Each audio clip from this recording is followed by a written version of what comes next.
Hello student, myself Professor Rushali Tapde from ICEEM Engineering College, Aurangabad.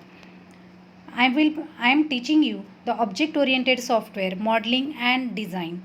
Now in this video we will see what is a modeling, what is the need of modeling, and before modeling we see what is a model, and then we go to the modeling, what is a modeling, what is the need of modeling, what is the importance of modeling, then we will go to the seeing what is a visual modeling, what are the different principles of visual modeling, on which principles this visual modeling should work. Then we see the complexity of software, that means the element which are responsible so that the complexity occurs in our software. Then we see the decomposition, that is the role of decomposition. Then what is the algorithmic decomposition. After that we will see what is the object oriented decomposition. O means object oriented decomposition. And then lastly we discuss about the algorithmic versus object oriented decomposition. Now first we see what is a model. Model is nothing but a simplification of reality. Before actual developing the project, if we develop its model, then it will be helpful for us, so that there will be the chances of getting success is more, or we can say it get increases. Then as we see that many times it happens that developer will develop the project directly without modeling, and then he has to face many problems, such as here I explain that many software team build applications approaching the problem. They can build the applications and they can faces the problem, like they start coding from project requirements. That means as per the requirements of the customer, they will start coding the project without doing any modeling. So they have to work longer hours and create more code. That means as per the requirement they have to create the code and work for the longer and longer hours, and so that and because of the any lack plan architecture, if they create the model, then it will be possible that with the help of that model they will require the less time and they will develop the more flexible project. But sometimes the developer will develop the project as per the customer requirement. They start doing the coding without developing the model, so that there will be the chances that the failure of the project, because most of the time the customer will see that the project is not as per his requirement after completion of that project. And so the modeling is the common thread to successful project. Now then, what is a modeling? According to the object modeling group, modeling is nothing but the designing of software application before coding. That means modeling is a graphical representation of our software which we want to develop before implementation of that software.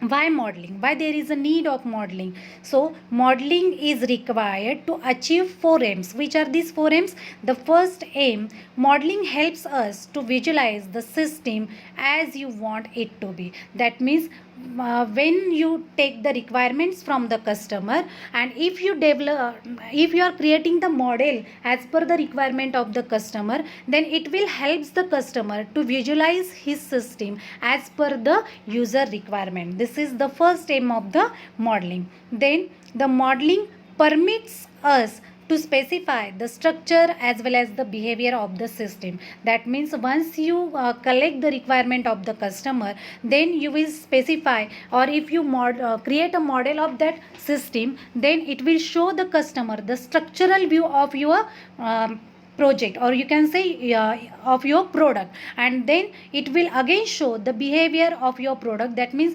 how it will be run after the creation, or we can say after the implementation, how your system will be. So it permits you to specify the structural as well as the behavioral model of your system. Next thing about the modeling is that it gives you a template that guides you in constructing a system. That means how to develop the system, what are the user requirement, then how to develop that, which things you need to consider, how much time is required. All these templates guides you for constructing a system. And lastly, it achieves the aims, that is documents the decision you have made as per the requirements. Once you have developed some code, after that if customer says changes his some requirement, it is easy for you to change to make changes inside your code with the help of modeling. So it documents the decision that you have made. These are the basically four aims of modeling. So if you build the models of a complex system, you cannot comprehend such a system in its entirety. You build models to better understand the system you are developing. That is why modeling, why we require the modeling, for the better understanding of the system which we going to be developed. Modeling is widely used in a science and engineering to provide the abstraction of the system at some level of precision and details. That means, as I said, if we want to develop the system and if we give the abstract view of that system in a graphical representation form to the customer, then it is very easy for the customer as well as for the developer to understand that system. It will reduces the communication gap between the system developer and between the customer. So the modeling is basically give you the abstraction of a system at some level. The model is then analyzed in order to obtain for the better understanding of the system. As I said earlier, one of the main aim of the modeling is to understand the system betterly before developing it. In model-based software design as well as in the development, software modeling is an essential part for the development of the software process. It builds and analyzes prior to the implementation of the system and use to direct the subsequent implementation. Whatever the implementation you want to do in your software, it will guide you how to do it, and it will give you the basic information about that creation.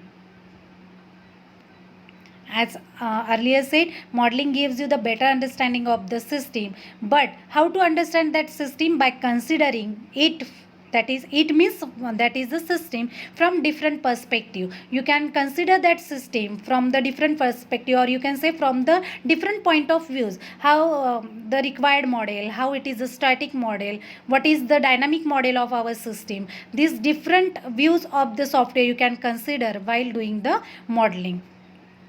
Then we know about the modeling. Now what is the visual modeling, or we can say what is the software modeling?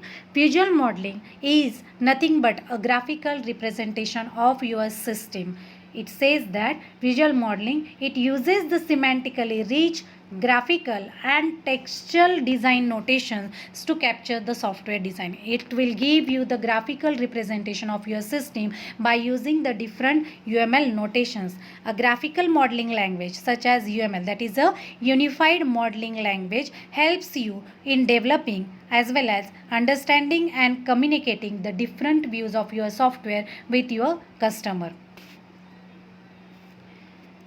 So the notations of the unified modeling language allows you the abstraction to be raised while maintaining syntax as well as the semantics of your software. In this way, it also improves the communication in the team members as the design is formed and reviewed, allowing the reader to reason about the design and provides the unambiguous basis for the implementation. This is the main of your visual modeling, that that improves the communication between the team members as well as give the system or shows the system to the customer as per his requirement and provide unambiguous basis for an implementation. How visual model help us for development of our software? A model is nothing but a simplified view of system. As I said earlier, the modeling or we can say a model is nothing but a simplification of the reality. So it gives you the simplified view of your system. It shows the essential of your system from a particular perspective and hides the non-essential details. What do you mean that? That means it gives you the only the essential parts of your system and hide the background details. Background details means how it goes to be implemented, which software is used for implementation of that application. That is not an important part, but how you will develop it, what is the particular, what are the essential things, how to develop it, what are the user requirement, how to gather that requirement, how to build that requirement, which that is shown by the visual models. So visual model helps you to understand the complex system. Next, it helps you to explore as well as compare design alternatives at a low cost. If you develop the model of your system, you will think about the different alternatives available for developing your system. It forms a foundation for the implementation. That means it gives you the basic ideas for the implementation of your system, so you will save your time for while implementing your software. It capture requirement precisely. That is very first step. What is done in under the visual modeling is that you have to first gather the requirement from the customer and then start doing the modeling of that requirement. That means start showing that requirements in the form of graphical representation. In this way, the visual models helps you for developing your software. Now, what are the principles of modeling? These are the four basic principles of the visual modeling on which we can say on these principles the visual modeling should work.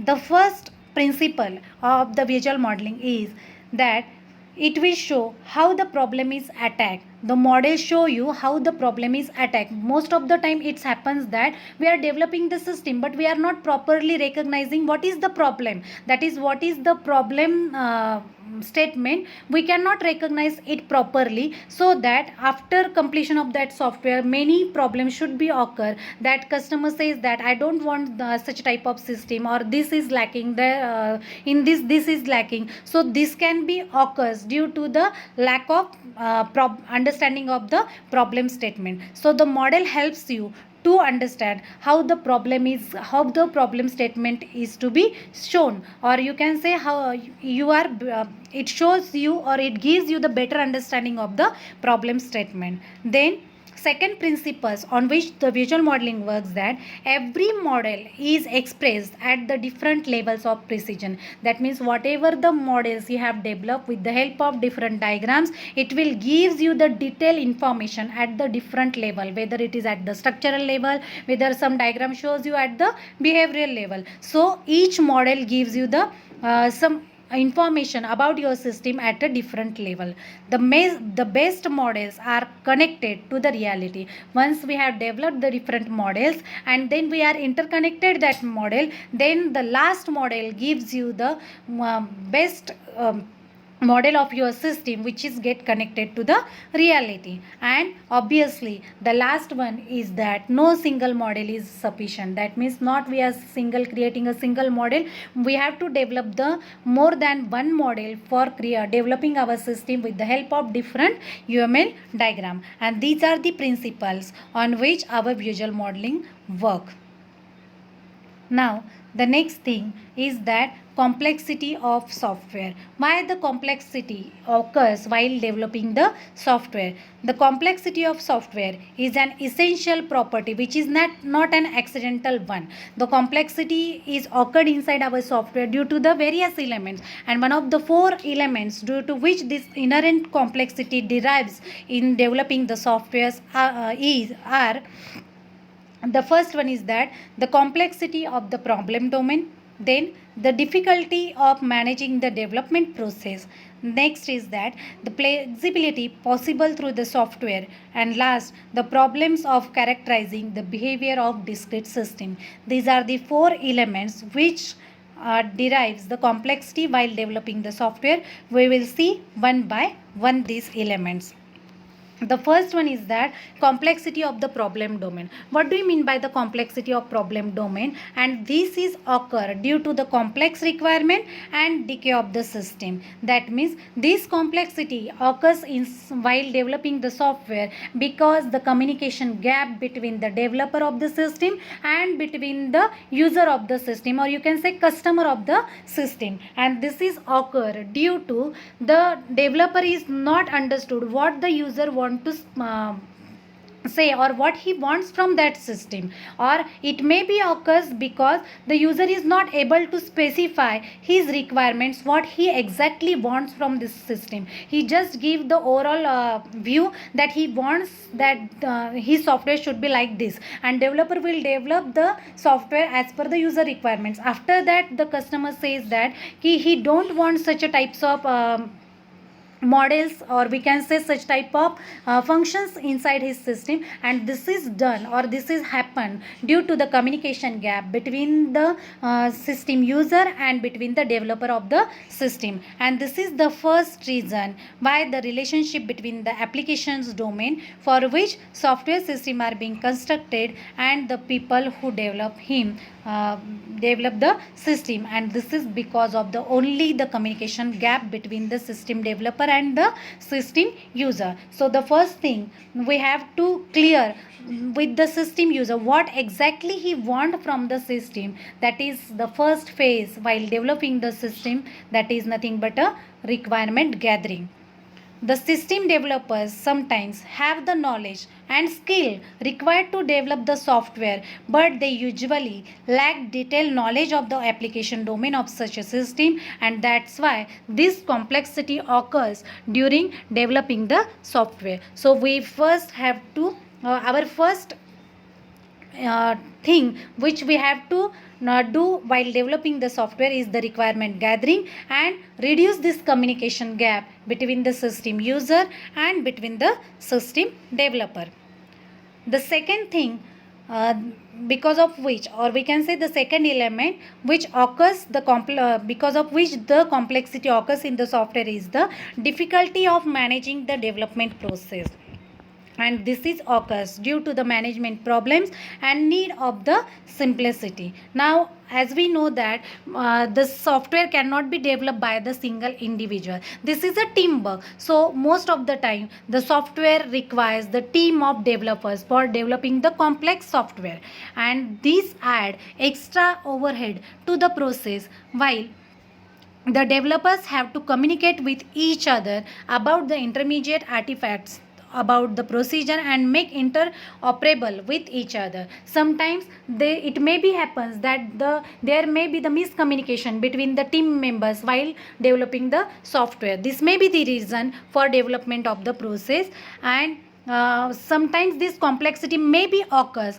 if the team members, they may be the geographically dispersed, they may be not at the same location, they are doing the work from the different location. At that time this complexity can be occurred while developing the software. So this is the second element. Now the third element which occurs the complexity while developing the software is nothing but the flexibility possible through the software. That means the software engineer must develop the software which is more flexible. What do you mean by the flexible? That means if the user changes his requirement, then the software is easily achieve that require, or easily adopt that requirement and gives the output as per the requirement. So your software must be the flexible, and this is the third reason why the complexity occurs in the software, due to the inflexibility. Software must be the flexible and expressive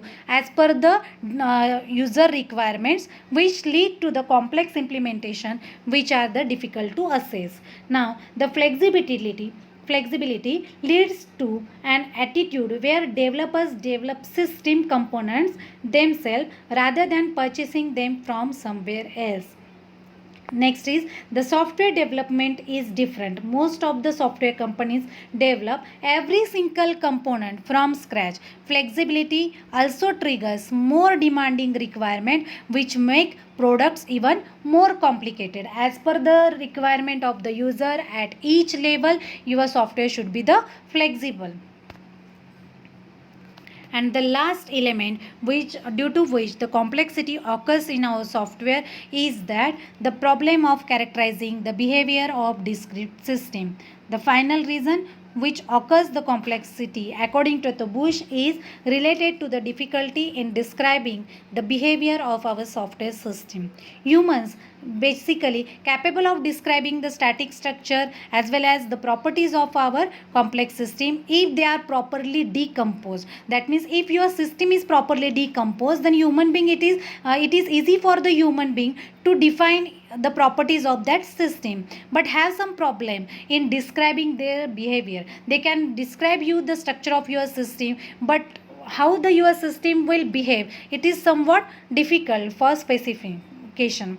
This is because to describe behavior, it is not sufficient to list the properties of system. That means by listing the properties of system, you cannot say how your system will behave.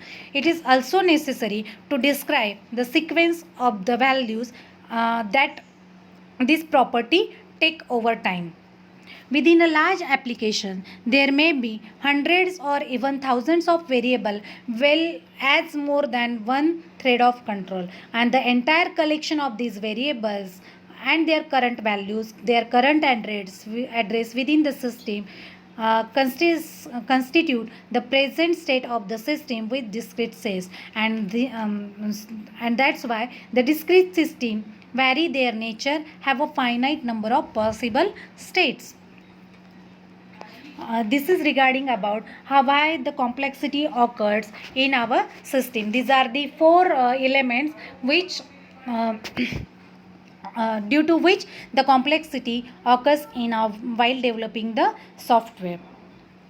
Uh, Today we will see only this much, that is what is the model, what is the importance of the model, what is the modeling, why there is a need of modeling while developing the any software before launching the software inside the market, then what is the visual modeling, how the visual modeling help us, then what are the principles of visual modeling, then we will learn about what is the complexity or how the complexity occurs inside the software, which are the elements that are responsible for occurring this complexity inside our software, and we learn about these four elements.